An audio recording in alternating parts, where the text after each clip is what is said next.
Subscribe now and press the bell icon. Never miss an update. दोस्तों जय हिंद। ये खान लिखता है खान सर, क्योंकि इसको पता है कि सर नहीं लिखते तो लोग पंचर वाला बोलते हैं, और है ना कि राजा नहीं बन सकते तो नाम ही राजा रख लो, लोग राजा बुलाने लगेंगे। अब तक कौन ची रहा है? वीडियो डिसलाइक करा देगा, जाओ करा दियो, कोई फर्क ना पड़ता है। ये कोचिंग कराते हैं और कोचिंग के नाम पे मीठा जिहाद परोस रहे हैं। इनको अर्णव गोस्वामी से भी समस्या है और जस्टिस फॉर एसएसआर से भी समस्या है। अब इसका जो हिपोक्रेसी है, हिपोक्रेसी की भी सीमा होती है। जब इसकी वीडियो आप देखेंगे तो एक मुद्दे पे चार जगह भटक जाता है, और जहां इसको अपने एजेंडा रखना होता है वहां अपना आंख दबा देता है। अभी रिसेंटली 26 जनवरी के दिन वाले घटना पे किया था, जब इसको नेगेटिव कमेंट आने लगे। इस सज्जन को क्या तकलीफ है भाई? क्या तकलीफ है इनको?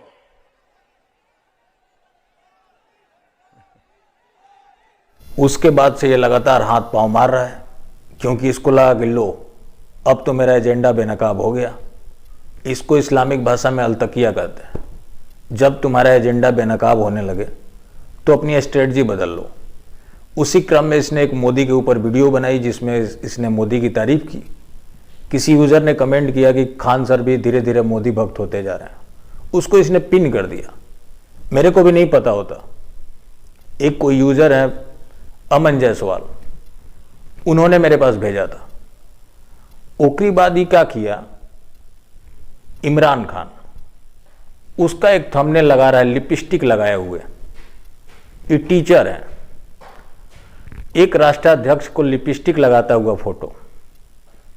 और हैरानी की बात यह है कि दिखाने के लिए तो इमरान खान का विरोध करते हैं, लेकिन एजेंडा के तहत मोदी का भी विरोध करते हैं।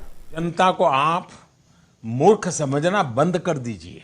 इस प्रकार की बचकाना बातें किसी के गले नहीं उतरती, लोग मजाक उड़ाते हैं। लेकिन जहां बेनकाब होते हैं तो वो अलतकिया तो है ही। ये देखिए फोटो, इस पे क्या लिखा है, फेकू एक्सप्रेस। तो ये देखिए कैसे ही अपना एजेंडा चला रहा है। और कुछ लोग कमेंट करके लिखते हैं कि खान सर शिक्षा मंत्री बन जाए तो ये देश की शिक्षा व्यवस्था बदल जाए। कुछ लोग कमेंट करते हैं कि खान सर प्रधानमंत्री बन जाए तो ये पूरा देश बदल जाएगा। कुछ कमेंट करते हैं कि we like Muslim like you. तो शिक्षा मंत्री पहले था मौलाना आजाद, वो 8वीं सेंचुरी की हिस्ट्री ही गायब कर दिया। जानते हैं क्यों? बप्पा रावल की वजह से। बप्पा रावल ने इस तरह से धोया था कि ये लोग 400 साल तक डर के आक्रमण नहीं किया। उसको इसने तो मिटाया सो मिटाया ही, हिस्ट्री का पूरी तरह से बलात्कार कर दिया। जिनके इलाके में जहां से ये मुगल आए थे आज भी झोपड़ी टाटी है, और भारत में आकर बड़े बड़े स्मारक बनवा दिए। ये रहा ओरिजिनल फोटो टिप्पू सुल्तान का, और ये रहा जो आपको दिखाया जाता है। अब आप सोचिए, जिस शासक का ओरिजिनल फोटो नहीं दिखा सकते हैं, का उसके ओरिजिनल कर्मों को दिखाया होगा।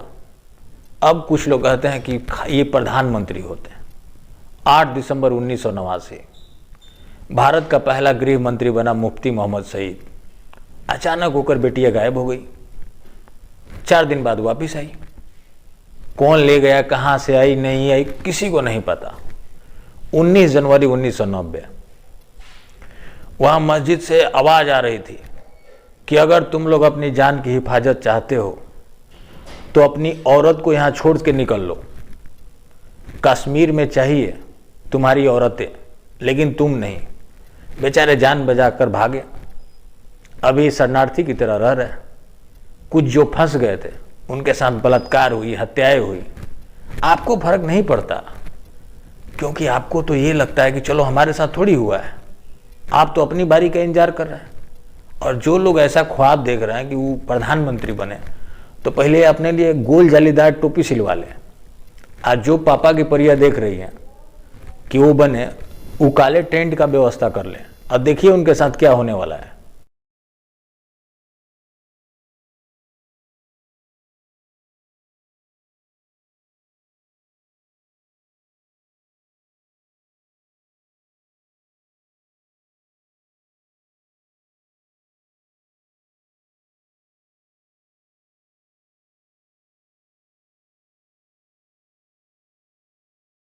मतलब जमुना बीमारी से ही पूरा देश 1000 साल से जूझ रहा है, लेकिन आज तक समझ नहीं आया कि बीमारी का जड़ कहाँ है। वहाँ लोग के भाईचारा चाहिए। आज पूरे विश्व के लोगों को पता लग गया कि आतंकवाद का मजहब क्या है, लेकिन हम लोगों को नहीं पता लगा, क्योंकि हम लोग सेकुलर हिंदू हैं ना। हम लोगों पे अत्याचार हो, हम इसी के लिए तो बनाए ही गए, और उसके बाद भी ना समझे, तभी तो हम हिंदू हैं। हम बाबा साहब अम्बेडकर को मानने की बात तो करेंगे, लेकिन अम्बेडकर साहब को नहीं पढ़ेंगे। उन्होंने पाकिस्तान और द पार्टीशन ऑफ इंडिया में लिखा है कि ये लोग कभी भी देशभक्त नहीं हो सकते। आप देख रहे थे ना जो सीए के लिए दंगा कर रहे थे, क्या कह रहे थे कि वहाँ से बौद्ध आ रहा है, हिंदू आ रहा है, सिख आ रहा है, मुसलमान क्यों नहीं आ रहा है। मैं तो कह रहा हूँ कि बॉर्डर तुड़वा दो। जब देश बंटने के बाद भी धर्म के नाम पे वहाँ प्रताड़ित हो रहा है, तो फिर देश का विलय कर देना चाहिए। और सबसे बात खास ये है कि यही सब देश बंटवाया था और गया नहीं। इस सबसे ज़्यादा सिंपैथी हमें उस सब के साथ रहता है, क्योंकि वो सब ज़्यादा देशभक्त है। उस सब तो कांग्रेस को वोट किया था, यही सब देश बंटवाया, और अब कह रहा है कि उनको बुला लो। उन्होंने ये भी कहा था कि इनका भाईचारा विद इन कम्युनिटी होता है, और कुछ लोग हैं जो अभी भी उसको समझने के लिए राजी नहीं है। वो जोगेंद्र नाथ मंडल को नहीं पढ़ते हैं, जो कि आनन फानन में चले तो गए सूट बूट लगा के, उनको वहाँ कानून मंत्री बना दिया, और बाद में जब अत्याचार होना शुरू हुआ तो आके गुमनामी में मरे। लेकिन हमारे पास उतना टाइम कहाँ है, हम तो सेकुलर लोग हैं। अब बात है कि अर्णव गोस्वामी से काहे चिढ़ता है। ये अर्णव गोस्वामी से नहीं चिढ़ता है, ये हर राष्ट्रवादी से चिढ़ता है, क्योंकि इसका जो प्रजाति है वो है जिहादी, और जिहादी और वामपंथी जो हैं हर राष्ट्रवादी से चिढ़ते हैं। अर्णव गोस्वामी सुशांत सिंह राजपूत के लिए आवाज़ उठा रहे थे, उसकी वजह से इसको समस्या है।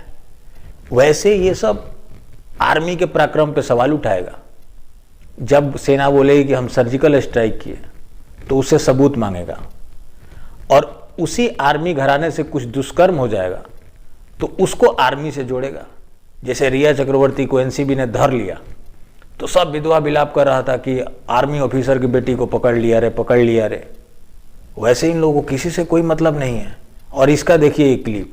भाई साहब, इनको तो बस पूछता है भारत, अरे पूछता है भारत। अपना वीडियो का लाइक डिसलाइक बंद करके रखा है। इसको कोरोना भाग रहा है, इतना भयानक कोई मतलब नहीं है, लेकिन ये रिया चक्रवर्ती के पीछे पड़ा है। अभी कह रहा है कि इनको कोई काम नहीं है, रिया चक्रवर्ती के पीछे पड़े हुए हैं। दुख तो होगा ना, रिया चक्रवर्ती अगर बहनी जो ठहरी, इसके अलावा डी गैंग का भी नाम आता है, तो वो दाऊद इब्राहिम इसका अब्बा जो ठहरा, तो अर्णव गोस्वामी से तो चिढ़ मचेगी। अब रिया चक्रवर्ती दोषी है तो उसके पीछे लोग ना पड़े। और कह रहा है कि कूटता है भारत। हम कहते हैं कि जिहादी तुम्हारे मुंह पे मुतता है भारत। बस आज के लिए यहीं तक। जितना रफ्तार से ये सब अपना जनसंख्या बढ़ा रहे हैं, उतने ही रफ्तार से इस वीडियो को शेयर कीजिए। फिर मिलते हैं। जय हिंद।